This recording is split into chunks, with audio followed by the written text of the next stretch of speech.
Welcome to the Football Show here on PLZ Soccer's YouTube channel. I'm Kerry Pollock, Tam McManus, Alan Ruff and Alison McConnell join me here on this Friday. Lots to look forward to, some league action, cup competition returns and of course the Champions League to look back to.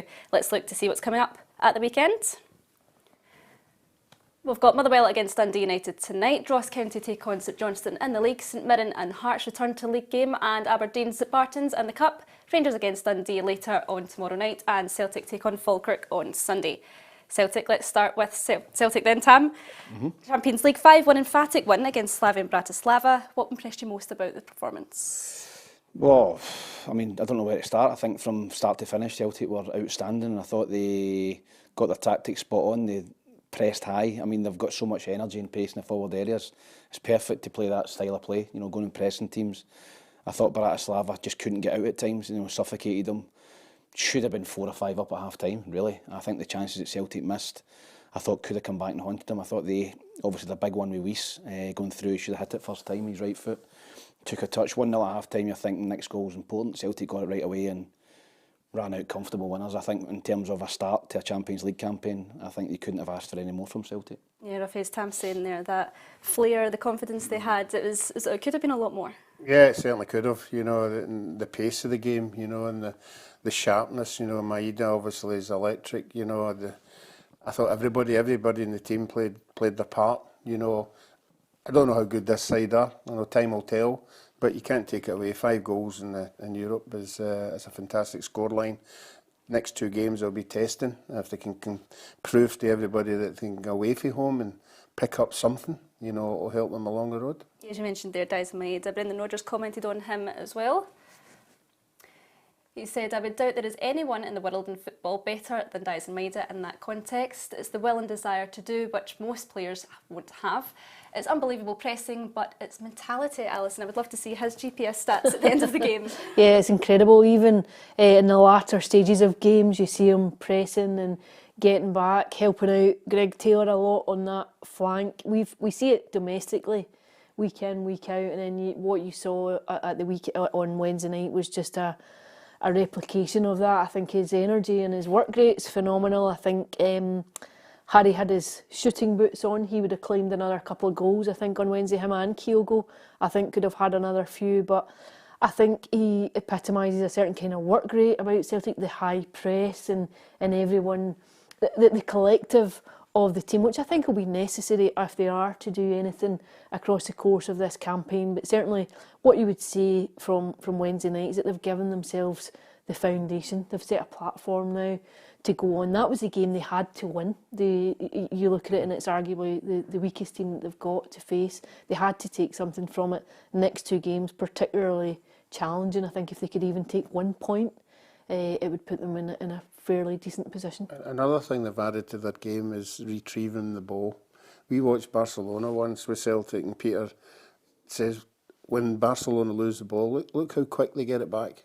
And they go in packs and they get it back. Celtic have added that to their game. If you've seen it the other night there, any time they lost the ball, they were all focusing on getting possession back again, and it was a joy to watch. Do you think that win on Wednesday night had an expectation from fans that they had to get that win under their belt? Yeah, I think Celtic fans would have been happy winning the game, 1-0, you know, but the convincing way they won it obviously sends you higher than what you usually are, you know, but the expectation, they need to sort of calm down, because the next game in particular is a team that were in the cup final last year. So any positive result at all in any of their games would be fantastic.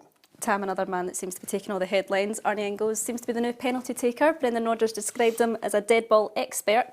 If you're Hitati, are you a bit miffed that you're no longer on penalties, etc.? Possibly. I think that obviously comes in as a record signing, £11 million. He's only in the door and he's on the penalties and the free kicks and the throw-ins and the corners and the by kicks and everything. To be honest, he looked as if he was taking everything for Celtic the other night. But I think when you come in, and he's obviously showed in training that they probably do set pieces Celtic. He's shown that you can whip great, but his corner for the Scales header was the corner before that too. I think it was Maeda straight in the goalie's arms. Two tremendous corners, whipped in with pace, difficult to defend against. You can see him. He had 2, you know, really hard shots in the game as well, straight at the goalkeeper, unfortunately for him.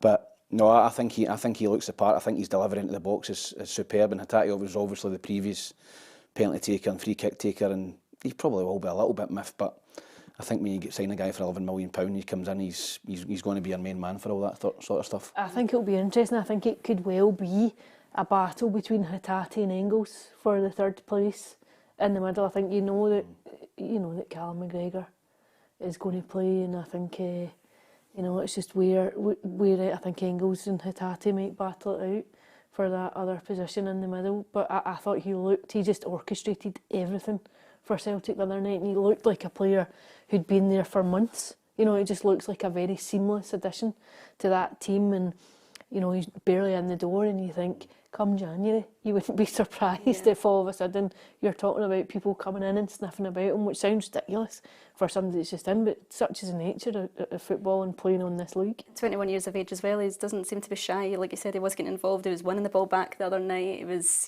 obviously on the score sheet as well. I think he looks very athletic, he adds a physicality to Celtic too, very confident, assured, loads of energy, but creative, just...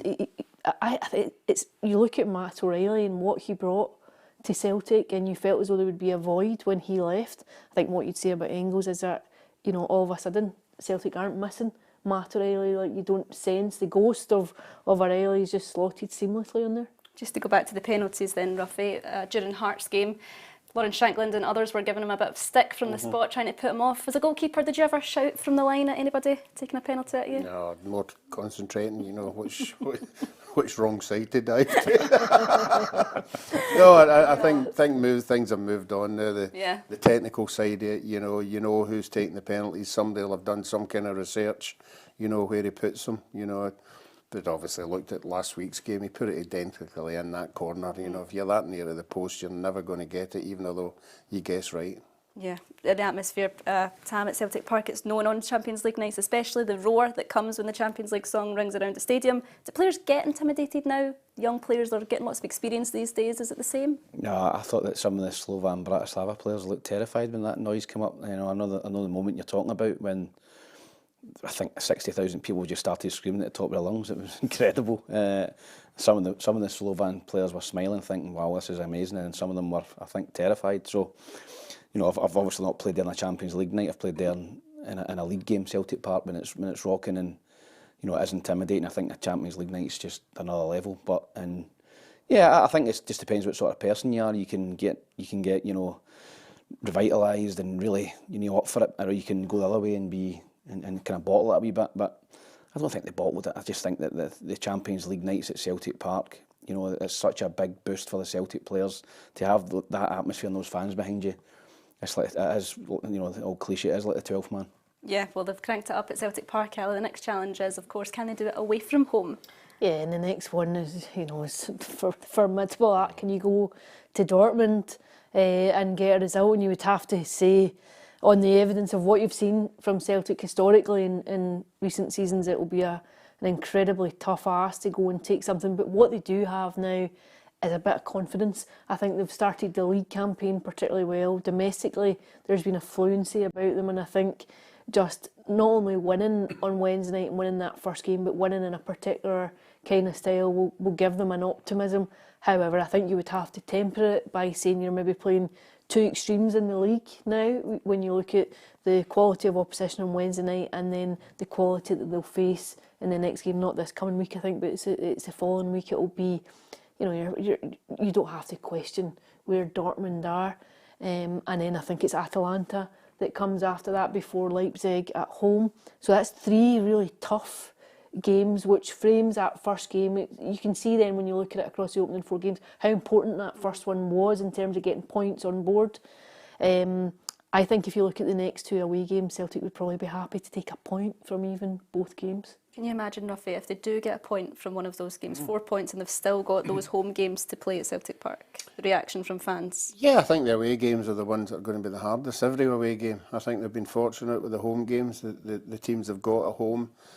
On that performance, you would look that they should, be good enough to take 3 points in the home games. And somebody's already out there looking at percentages, what you need for points and all that already. And they're looking at 9-10 points to get you in the upper half of the league. So the home games are going to be really important. But I think Celtic just have to prove that they can defend when under pressure. I think midfield to front, everybody knows what they're like, but when like Dortmund, I would expect their backs to the wall. If they can prove to everybody defensively, yeah, they can come through games like that. That's better than a win, you know, because I know in the other games coming up, they'll be as good. Well, the next challenge, Tam, is of course Falkirk in the Cup. A different type of challenge. Do you think Brendan Rodgers will make a few changes to his side? Yeah, I think they'll make half a dozen changes, maybe more. I think that you look at the strength and depth that Brendan's got. You know, his bench the other night was the strongest Celtic bench I can remember in a long time. You know, I think Adam Ider will come in, he'll play. I think Trusty will come in. I think he'll come in. I think the young left back from Barcelona will come in. And I just think there'll be changes. They might play Sinisalo, the reserve goalkeeper. They might rest Kasper Schmeichel. Anthony Ralston could play. I mean, there's a whole raft of changes that Celtic could make, and they'll still put a strong team out. I don't think he'll make 11. I think he'll maybe keep Callum McGregor. He usually plays every game. I don't think it's going to be a walkover for Celtic. I don't think they can afford to make 11 changes. I think that Falkirk come, you know, in the crest of a wave. And, you know, in the league campaign, they're unbeaten in, you know, a season and a bit in the league. They're obviously had a good cup run as well. So I think they'll come and test Celtic. But I think Celtic will ultimately be too strong. But I think he will make 6 or 7 changes. Will Hearts have a bit of a boost, Ali, from their... Not Hearts, sorry, Falkirk have a bit of a boost after that win over Hearts? Yeah, I think Falkirk will feel an absolutely incredible season last year. Started very well this term, already claimed a scalp. I think John McGlynn is a very impressive coach. I think they'll be well set up, they'll be organised on Sunday, they'll look to frustrate Celtic, they'll look to take something on the break. I think, you know, it's a phrase that I'm reticent to use, but it's almost, they've got nothing to lose, really. They won't want to go and leave themselves open and then be picked off by Celtic, but I think as though they'll feel as though they can go and give a decent account of themselves.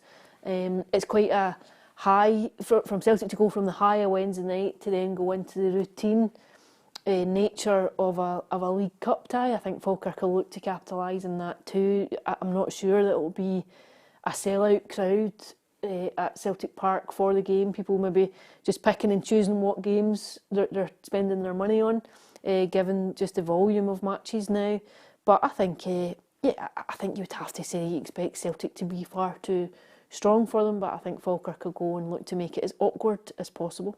Falkirk just 1 defeat and 7 roughy. They'll feel they can cause Celtic some problems because they have been on that last season, that unbeaten run. It's not going to be a walkover for Celtic. Yeah, they have, but I mean, this is different from what they've been playing last year. I mean, I do think Falkirk are a very well organised club. I think they should be in the Premier, and if they were in the Premier, they would be bottom 6. You know, and if Celtic come up against the bottom 6 team at home, it could be 4 or 5. But I think they'll go there, they'll enjoy it. And I don't know, Tam's worrying how many play. I don't know if he'll do too much. Last year he did it, was it St Mirren? He dropped about 7 or 8 or 9, and I think they lost the game. It was one of his games last year, I can't remember. So there'll be changes, there's no doubt about that. But I still think they'll it depends on the Falkirk look at the game. Do they want to go and play an open game? Do they want to go and entertain everybody? Do they want the players to go and show the form that they've got, or do they want to sit in and minimise what usually happens in these games? So I hope they don't. I hope they come out, because they have got some good players on their side, and if they get beat 4, 5 or 6 or something, that's not the be all and end all. It's experiencing the whole day. Well, that's what you've got at Celtic just now, too. It is this kind of formidable competition for places, where you've got people desperate to get into the starting lineup, and if there are changes and you're given an opportunity, there'll be guys there thinking, I've got to take it, you know, I've got to go and show what I've got. This is where the season really cranks up now, across the next couple of months, where you've got massive amounts of games, Celtic competing in the Champions League, coming back and then playing domestically, a lot of fixtures coming up. They will use the squad to get through them, and you'll have players thinking, right, I want to go show what I have to offer and try and get into that starting 11. What are you going for? I think 3-0 Celtic. 3. We'll go 3, Sam? yeah. I think Falkirk can score. I'll go 3-1. 3-1, right then. Rangers take on Dundee later on tomorrow night. Back at Ibrox, they'll welcome Dundee. If Tony Docherty's side play to their best, and they've got threats in all areas, they can cause Rangers some problems. Yeah, I think they can. I think they showed last season. I think that was at Dens Park, and they took a point off the Rangers in the running. Luke McCown's obviously a huge blow losing him. I think last week, good result against Ross County. First time in a wee while they've not scored a goal as well. So they were looking to bounce back. I think if Dundee come and play to their potential and play really well, then they've got a chance. I just think Rangers coming back to Ibrox, I just think the buzz, the fans will be delighted to get back in their old seats, not sitting behind maybe a goal at Hampden and can't see the game. And I just think that they'll just have too much for Dundee. It's a big game for Rangers, big game for the fans. I think the atmosphere will be good, and I would expect Rangers to. I don't think they'll batter Dundee, but I think they'll narrowly win it, maybe 2-1. Well, Blair Malloy was out there speaking to Philippe Clement this afternoon. Rangers will play their first match at Ibrox since May this weekend, and manager Philippe Clement has described the excitement around the place as his side gets set to return home. It's, to be honest, it's a buzz. You feel it in the building. I was there yesterday because there was something for the commercial there to do, and you get a special feeling coming back there. So I think it will be, I know it's the same with all the players. I feel it already this week in the training. It gives something extra, and I think it will be with all the fans also. It's like coming home after a really long time. It felt like we haven't been there for 10 years or something. It's not that long, but we have that feeling, so we're really happy that we can be back there. Dundee were the last side to take on Rangers at Ibrox, with the Light Blues running out 5-2 winners in an end-of-season league game, and the boss today has described what he expects to face against Tony Docherty's side this weekend. Of course, the most important thing stays what you do on the pitch. So that stays the most important, what the players show from the first second of the game, in that game. And we know it's a tough game always against the team of Tony, who play good physical football, they adapt to the opponent, and they're strong in the transitions. With Murray, they bought a really good player in that style of play also. He showed that in Ross County last season. So it's really important to come back to Ibrox and to have a good atmosphere, yes, but the most important stays what we show on the pitch then. Rangers look to continue their defence of the Premier Sports Cup in familiar surroundings as they take on Dundee at Ibrox this Saturday at 5:30. Ruffy, right now at Rangers, there are some problems off the pitch. Yeah. No chief exec, no director of football. Do those problems affect players on the pitch? I don't think so, but bigger picture is they've got to win on the park, because these things are happening behind the scenes, and if you don't get the results on the park, these things come into the equation, and it's up to the players to go out there. Like Tam, I think they'll go there. Been away for a while, supporters will be really up for it. I would think they'll try and make it as big a day as they've had. So I think Dundee have just went off just a wee bit off the boil. I don't think they're as good as what they were last year. So they'll go there and try and take something out of the game, try and frustrate Rangers. But I think at the end of the day, I think Rangers have got too many goal scoring opportunities. What are you going for? I'm going to go 3-0 Rangers. 3-0 Rangers, Ali? Yeah, 2-0 Rangers. 2-0, Tam? 2-1 Rangers. 2-1, okay. And then Motherwell take on Dundee United tonight. Friday night football, Tam, are you a fan? Yes, I am. I think that, I was over in Derry that wasn't a Friday night, that was a Saturday night game at 5:45, and I just thought it was something different. I think, a night game on a Friday night, you can finish your work on a Friday, maybe go for a few pints with your pals, then go to the game. I think they'll have a big support there. I don't know how many tickets they've sold, but they're obviously been out and about, I think, in the community and leafleting and trying to get fans into the stadium at Fir Park. Big game for both clubs. As I said, it's only real 2 trophies that you can win as a team outside the Celtic Rangers is the league, is the cup. And, I think it'll be a good game. It'll be a tight game. I think both teams are evenly matched. Dundee United, I thought, were poor last week against Rangers. I was disappointed in them. Motherwell, lost to Aberdeen, but second half they looked as if they could have nicked a draw. So I think it'll be a close game. But I just like a different, a Friday night game and a Saturday night game, something different from the usual 3 o'clock on a Saturday. There's not much between them, Alison, as Tam mentioned there. Motherwell, 2 wins in 5, Dundee United 3 wins in 5. Is this maybe the hardest one to call this weekend? Yeah, I think so, and I think the fact it's a cup game, it's slightly different. It's got a slightly different tone to it than league duty. I think. I think both teams will fancy themselves. You get to this stage and you think all of a sudden possibilities start opening up, and also there's a bit of money to be made if you can start progressing now. I think it'll be very, very tight. between the two of them. I'm not sure that it might be settled in the regulation time, but I think Motherwell might just edge it. Yeah, rough in the old-fashioned way, as Tam said there as well. Over 7,000 tickets sold already. They've been going round the doors in the local area, handing out leaflets, making TikToks, trying to get people along to the game. Yeah, it's good. I'm saying Friday night's different. You know, you want to go along and sample it, you know, and for me, the game's all about Tony Watt. You know, I'm sure he'll be wanting to do something in that game. You know, last week he was unlucky with a header, so he'll want to establish. You know, I don't know what side of the fence he's on or what his favourite, what team. I don't know how he left either of them. So you know, he's with the home team now. So I'm expecting him to prove a point. You know, and it'll be interesting to Tam if you finish your work at Dundee. It's a safe journey to get there for half-7. For some teams, Tam, they've managed to avoid the top two, Celtic Rangers, on their way to Hampden. These two have. It just takes a little bit of luck sometimes in cup competitions. Yeah, it does, and I think if you manage to avoid Celtic and Rangers, you think to yourself, right, we can get to the final. You know, we just want to avoid, particularly obviously you want to avoid Celtic at the minute, but I think when you play against a team of a similar ilk, I think Motherwell Dundee United, you think to yourself, you know, we're a couple of games to win the trophy here, and it's a real big game, it's a tight game, and I think home advantage might just nick it for Motherwell tonight. But yeah, you're right. I think you know, as a player myself, you know, playing whether it be Hibs or Dunfermline or anybody, you're just thinking, can you get to a final? And you're just, if you can get a draw where you avoid Celtic and Rangers, then you think to yourself you've got an opportunity to maybe get to Hampden, play at Hampden. Absolutely. Andy Halliday was saying this week about Lennon Miller. They're lucky to have him at the club, but he's also lucky to have the club in his life. You were speaking to his dad a few weeks ago. I think they're just trying to be really careful with him and not throw him in the deep end too early.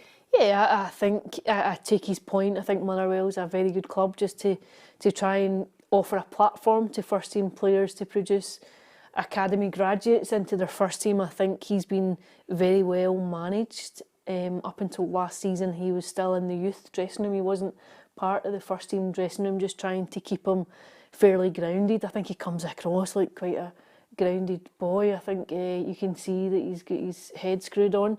This season, I think he started the season very well. He missed a chunk last term because of injury. It was a knee injury, kept him out for about 3 months. But I think you sense I actually think he feels as though he's gone up a different level already this season. I've been impressed. The couple of games that I've seen him, I think he's a very exciting prospect. I think it's fantastic for Motherwell to have him. Inevitably, he will move on and go somewhere. I think you just want to enjoy that talent and watch it develop at the minute, because it's been a good home for him. And what do you think this one? Yeah, I think Motherwell might just edge it. 2-1. 2-1 in extra time, did you think? Yes. Ruffy? Yeah, I think Motherwell might sneak it again. Scoreline? 2-1? 1-0 Motherwell. 1-0 Motherwell. Okay, Aberdeen take on Spartans. Almighty Dandy Dons, Tam, the founder leader, and Jimmy Tilleen. One step to go before Hampden again. Yeah, Aberdeen have got lucky with the draw here. No disrespect to Spartans. They've had a great start to the season. They're winning games, you know, but they've had a favourable run of fixtures, let's just say, and this one's no different for me. I think if it was at Spartans in Edinburgh on that wee Astro, it might have been a different story. But like I think, Hearts when they played. Yeah, like that, and Ross County obviously in the last round. So I think being there, it would have been a different story. But Aberdeen at home, they're just in a crest of wave at the minute. Everything's positive. They're winning games, and I can just see a comfortable home win. But I hope Spartans go up there under Dougie Samuel and put on a good performance and don't get embarrassed, but I think that Aberdeen will win that comfortably. Yeah, roughly the run that Tam's talking about. They faced Queen's Park, Dumbarton, Airdrie, East Kilbride and Queen of the South. But it could be argued that a team like Aberdeen aren't used to coming up against teams like that every week. No, you still got to go out and beat them, you know, and obviously Spartans come into the category of the teams that you're playing. But I don't know if Aberdeen have got a big squad that they could start leaving people out. You know, I think they'll want to win the game, you know, and then once you're winning the game comfortably, then you can throw on the sort of reserves, if you want to call them that. I think they'll be too strong as well. I don't think Gerald Butler's fit for this one, so. Ali, for a Spartans or a Falkirk, you're going into this game quietly confident because the pressure isn't on you. You can go out there, you can play freely how you want, go for it a little bit more. Yeah, I think they want to go and just try and enjoy the day. I think you'll be up and thinking, can you cause an upset? What can you do? You know, can you nick something on a set piece? Can you just keep it really tight for as long as possible? I think the key is maybe just not losing an early goal. You want to frustrate the home team for as long as you possibly can. We saw Aberdeen get a couple of late goals recently to win games. So I think, you know, the evidence would suggest it's a fairly straightforward afternoon for Aberdeen. But if you're in Spartan shoes, it's just, what kind of questions are you capable of asking? Can you frustrate the home support? Can you frustrate the team, nick something and then see where it goes? It's a cup tie, you never know. But I think all of us would anticipate that the Aberdeen juggernaut continues for another weekend at least. Jimmy Tulane gives his thoughts on being the favourites this weekend. I think that's why we need to be so strong in our identity. It's always some way of pressure, but I think you also have to embrace it and see it as a positive way, that people believe in you and push you. So I think that's why you have find a good level, but we keep going, and this extra energy from the fans help us and they push us in the right way. So I'm confident that one is going to be well. Sam, what are you going for? I'm going to go for 4-0 to Aberdeen. I think that Spartans would need to put on a real colossal performance. Rafe? I'm going to go 3-0. 3-0, Ali? 3-0. 3-0, right then. Back to league duties returns this weekend as well. St Mirren take on Hearts. We seem to be saying it every week, Tam, but must win for Stephen Naismith? I think it's a must not get beat, to be honest. I think that when you look at the run Hearts have been on, right from pre-season, you know, in the European games and the league, they've lost every game. You know, they've not even got a draw. So I think if they can go and maybe get a draw, then I think he would be okay. But I think if they go and lose the game, I think a lot of the fans have turned on them already. And I know, obviously, Hibs, you know, a similar size club, when the fans turn on the manager, there's usually not a way back for him. He needs to start winning games. This is a real tough ask. I think the last two Hearts managers or whatever have lost their job at St Mirren, 2 managers. So it's a bit of a graveyard. Stephen Naismith will not like that start. But I'd fancy St Mirren. I just think that St Mirren at home, you know, they're big, they're strong, they're physical. They put balls in the box. If Hearts don't defend properly, I think they could lose the game. And I'm going to go for 2-1 to St Mirren in this game. I just think there's just something not right for me at Hearts at the minute. Right. Just looking at the team, I know they done pretty well last week against Celtic. They were competitive in the game, but there's something just not clicking for me at the minute. And Lauren Shanklin not scoring goals if he doesn't score goals, I don't know who is for Hearts at the minute. Ali, what's not clicking, do you think? Right now? Yeah, I think Tam touched on it. I think just when you take Lauren Shanklin's goals out of the equation, then it's just left them short. But I think what you can sense now is a palpable lack of confidence within the team. Maybe not quite so evident last weekend at Celtic Park. They lost the game, but I think they competed fairly well. I think they felt quite hard done by it. The penalty they didn't get, the penalty that Celtic did get, which obviously turned the game. I think they need to harness the positives from that performance and take it into Paisley tomorrow. I think it'll be an awkward game for them. I think they'll get a draw. I think it'll be. The points will be shared tomorrow afternoon, which might just buy a bit of time for Stephen Naismith. I think he inevitably finds himself under the cosh just because of the start that they've had at the bottom of the table. I think he can't afford to lose the game tomorrow, and I think they'll get something. Will a draw, Rafi, get the fans off his back? Yeah, I think so. As the guys are saying, it's a must not get beat, and it's a must not get beat comfortably.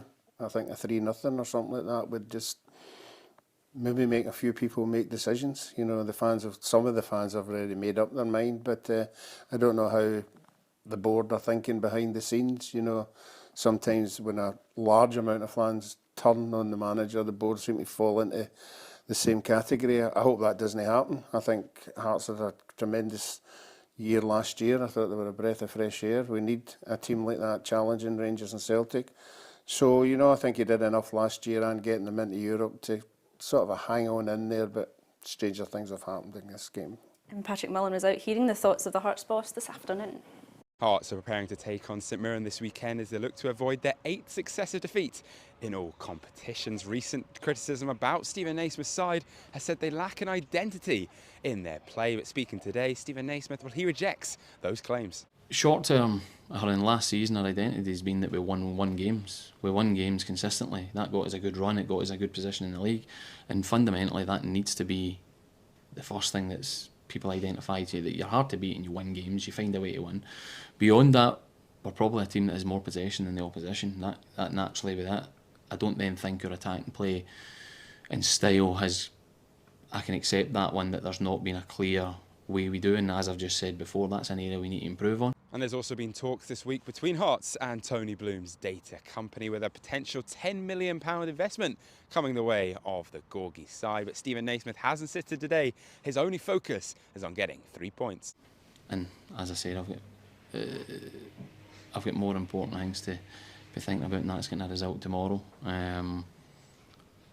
The rest will be what it will be, when it will be. It'll come out, and things will be said at the right time by the people at the club that should be having their conversations. It's St Mirren versus Hearts in the Premiership. Kickoff is at 3 p.m. on Saturday afternoon.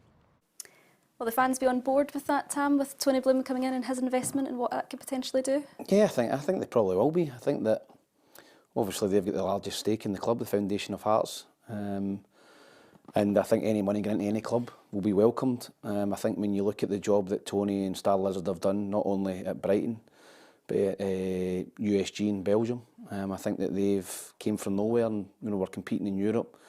The players that they've signed and sold on for massive money. Casido at the top of my head for Chelsea. So they've had a real successful time with Tony Bloom and going down that route of being data led in terms of signing players and the way they play. So no, I think that the Hearts supporters would be excited by this.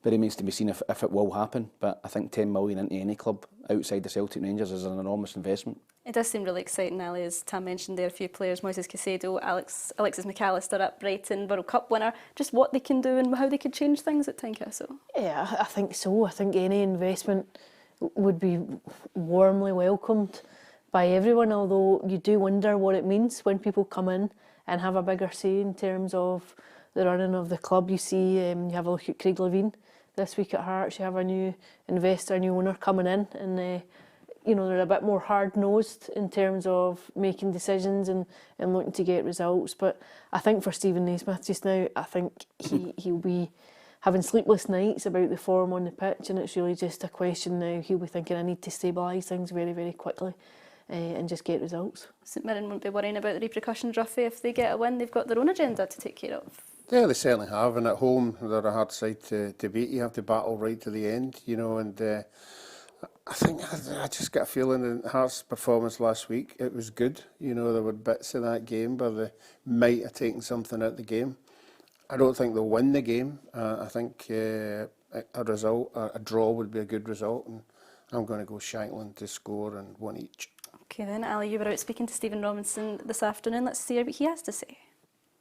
St Mirren manager Stephen Robinson has insisted that it's ridiculous the pressure that Stephen Naismith is under as he brings Hearts to Paisley for tomorrow afternoon's league game. The Hearts manager is without a win so far in the league, with the Tynecastle side bottom of the table, and while Stephen Robinson is keen to add to his pressures, he says that Naismith essentially should have credit in the bank. It amazes me in football, in any other business, you put a business plan together and you put maybe a 3 or 4 year business plan in place, and within 3 weeks, once you've done your due diligence on a manager and you want him to lead, and then all of a sudden a few dissenting voices and the manager loses his job. It wouldn't happen in any other industry. Charles Dunn is back in St Mirren colours and could make an appearance against Hearts tomorrow afternoon. However, it's unlikely that the return to Paisley is anything other than a short-term solution. Both parties, accept that it is a short-term deal. Charles is looking for other things.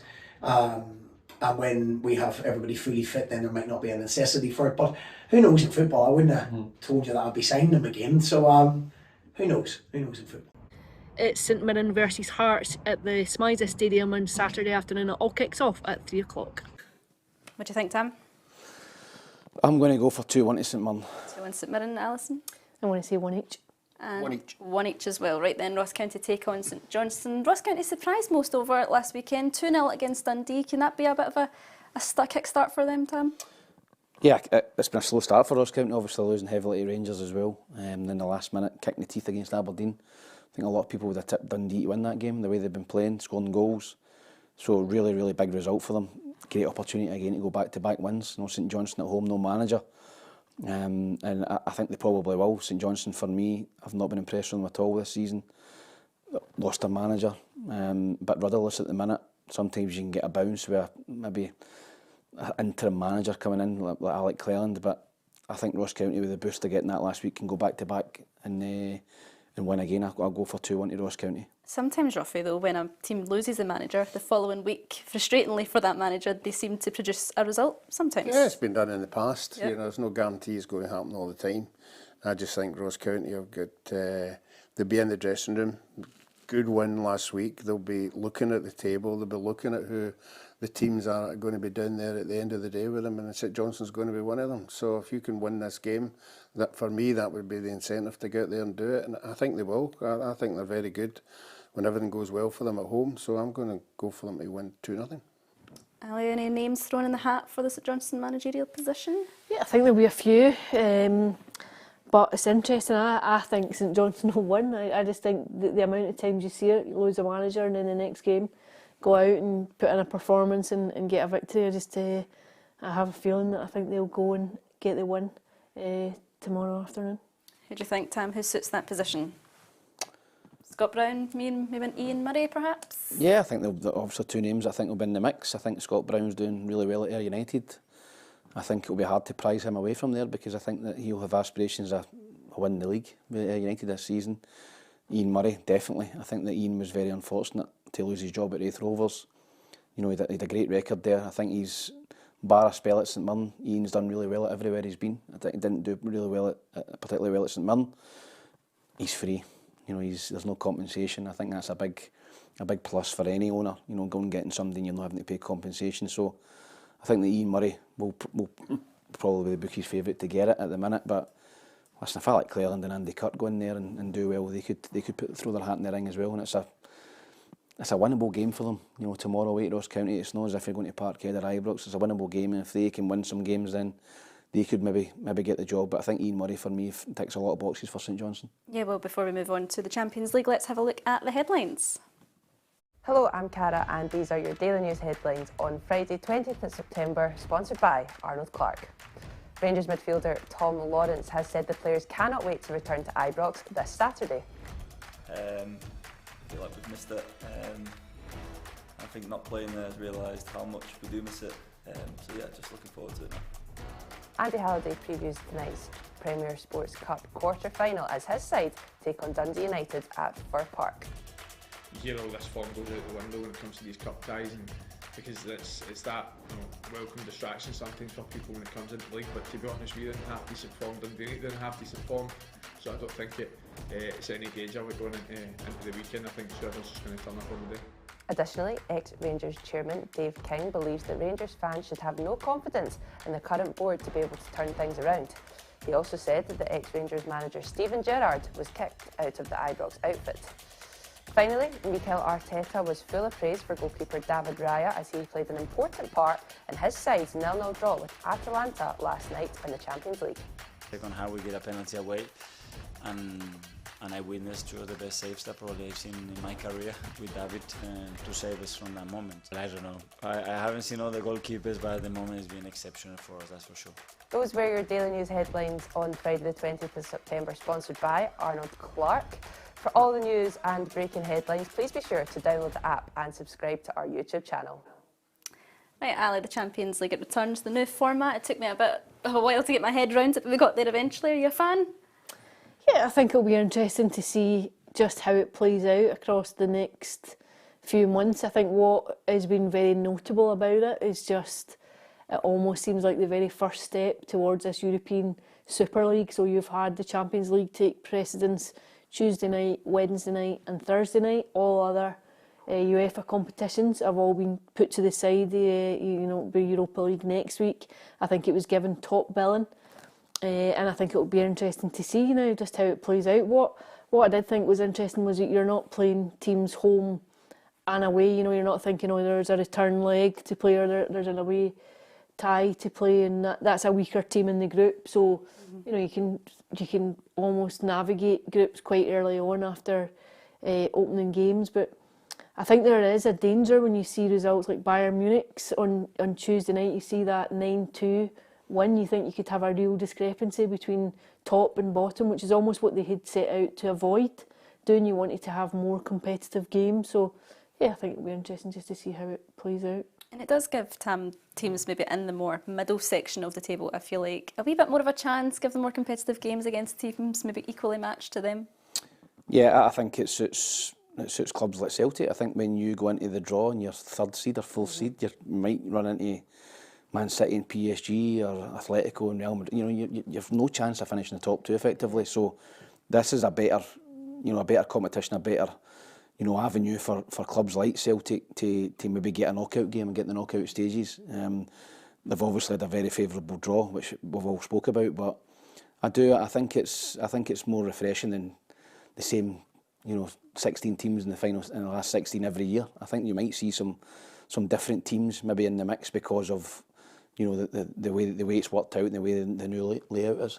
Yeah, roughly as Tam's saying there, it's fresh, it's new. We don't have the groups because a few seasons ago Newcastle were lumped with Man City, Dortmund and AC Milan, and you could already kind of guess how that was going to end. Yeah, it's changed now, it's fresh, it's something new. Watched the highlights, an hour and a half of highlights, I think it was at 10:30. It was fantastic, some of the games, the goals that were scored, the excitement, the full stadiums and everything, the big teams, the big names you don't get a chance to see. I think it's good. I agree with Tam, I think it'll be the usual suspects will come through at the end of the day because they've got the best players.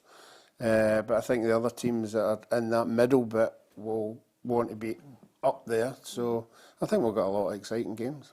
Well, a goalless draw against Atalanta and Arsenal and double. David Raya saved though, Ruffy, fantastic save. Ever pull one off like that in your career? No, a double. No, a double. If I ever caught one, I caught it. I never gave them a chance. Atalanta looked at a tough outfit. Celtic need to face them, of course, in a couple of weeks where the competition just steps up another level. Yeah, absolutely. I think the next 3 games for Celtic will be particularly testing. I think the standard of opposition will go up significantly from what they faced on Wednesday. I think they know that. I think they'll be prepared for it. Interesting to see just how they compare and compete and what they can do in these next couple of games. Were you expecting a wee bit more from either side there, Tam? Atalanta, Arsenal? I think Arsenal are quite stodgy under Arteta. You've seen the game against Tottenham. It was probably very similar. They scored with a set piece. They didn't really create anything. They're very hard to break down. It's like the Arsenal of old under George Graham, winning games 1-0 or keeping clean sheets. They're not really free-flowing, but decent result for Arsenal. Atalanta obviously won the Europa League last season, very, very strong side. But yeah, there wasn't many 0-0s. You're going to speak about that one in a minute, which was only 2, I think, involving English teams. But yeah, I think a draw was probably a fair result. Another goalless draw, as Tam mentioned this week on various shows, but he's talking about... I think it does catch up. I think there is an argument to say that there's probably... Say, oh, come on, you're getting paid in amounts that people could only dream about. But I think it does have a physical effect, a mental effect. I think you see a better quality of game when you've got players who are well rested and have had an opportunity to recuperate. I think the Euros was a classic example of it. I think there were a lot of players that maybe were just a bit under par, just going into it in the back of a fairly long season. But I don't see a solution coming anytime soon, because what you'll see is the calendar actually ramping up a bit. You're going to have the Club World Cup next year too to add into it. I think it's going to become the standard that you're almost looking at 50 games, possibly 60 games a season. I think the problem the big players think if they play too many games they pick up injuries, and if they pick up injuries they're out for 2 or 3 months. At the end of the day, if you're picking up an injury. I do think it's quite notable, like if you have a World Cup or a European Championships, and players don't get a proper break. I think sometimes you see it maybe hit November, December, January, that you see players out injured and picking up small knocks. It's just maybe the fact that you've then been going for almost 18 months that you start to see the wear and tear. Is Rodri's argument, maybe Tam as well, though, playing for a club like Man City, the demand of the standard needs to be at 100% all the time? And how can you do that if you're playing 60 odds? Yeah, I mean, he's obviously playing with European champions and, you know, for club and country really, and they are, you know, he's a top player for them. He's expected to play every game and expected to win every game, Man City, Spain. So, yeah, I get it, you know, where in terms of wear and tear and tiredness sets in, but I just think if you're a football player, you know, I would rather have just played games, you know, and a lot of these players will just be coming in, recovery session, massage, out and playing again. So there'll not be a lot of training getting done in terms of physical training. So for me, just got on with Rodri. He's already moaned about Scotland anyway, so I'm not having these moans again. Very true. Top player, right enough. Right, just go on with it then, that's your advice. Right, okay, before we finish up, in this day and age, football just isn't about the 90 minutes for fans. Clubs provide hospitality before and after games. Blair and I were out at Hibernian Football Club to see what they had to offer behind the scenes.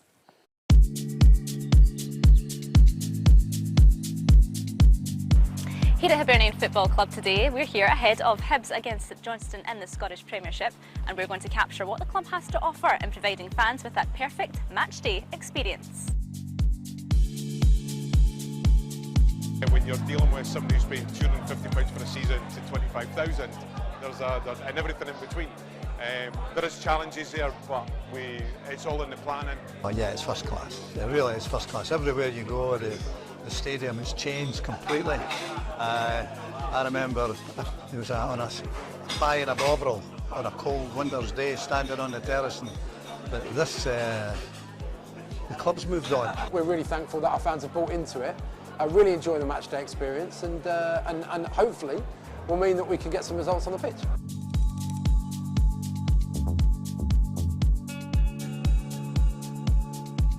We put money in for this hospitality, and we know the money that we put in was invested in the playing staff as well, so it's a win-win.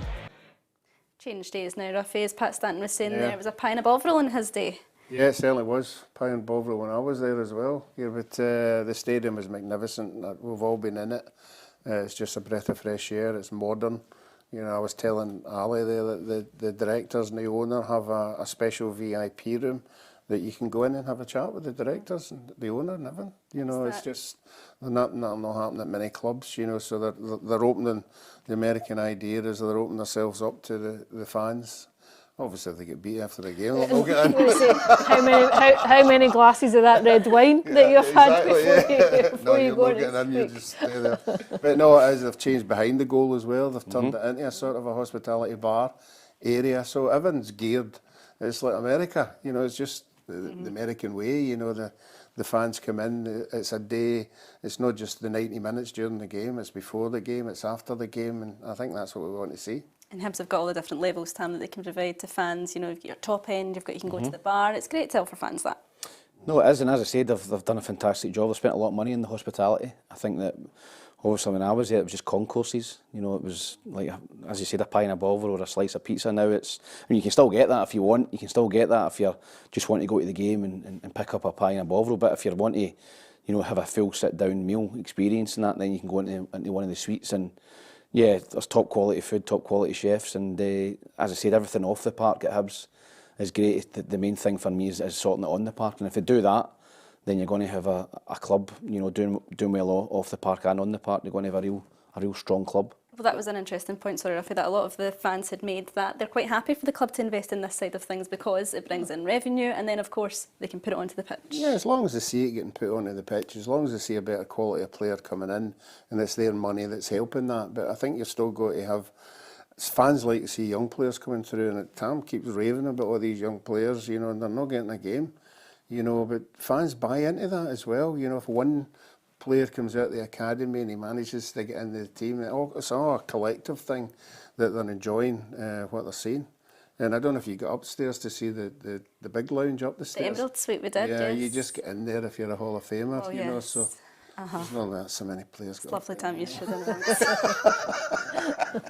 That one hits our socials at 10 o'clock tomorrow morning. Blair and I get in to see all stages of hospitality that Hibs have to offer.